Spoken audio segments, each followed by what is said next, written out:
சாள மீனை நம்ம நார்மலா குழம்பு வைக்கிறத விடையும் இந்த மாதிரி மாங்காய் முருங்கைக்காய் போட்டு வச்சா ரொம்பவே டேஸ்ட் நல்லா இருக்கும். எப்படி பண்ணலாம்னு பார்க்கலாம். இதுக்கு நான் 1/2 கிலோ சாள மீன் எடுத்திருக்கேன். அது கூடவே தேவையான அளவு கல்லுப்பு சேர்த்துக்கலாம். ஒரு பெரிய லெமன் சைஸ் புளிய ஊற வச்சிருக்கேன்.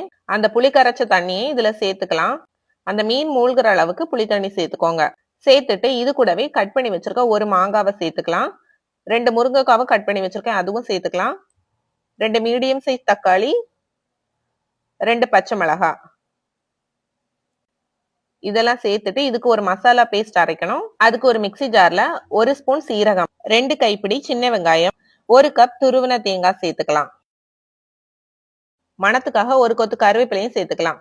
இது கூடவே தண்ணி சேர்த்து நல்லா பேஸ்டா அரைச்சு எடுத்துக்கலாம். இதை நம்ம ஆல்ரெடி வச்சிருக்க அந்த மீன் கூட சேர்த்துக்கலாம். சேர்த்துட்டு அந்த மிக்ஸி ஜார்ல இருக்க மசாலாவை வேஸ்ட் பண்ணாம அதுலயும் தண்ணி ஊத்தி அதையும் அலசி சேர்த்துக்கோங்க.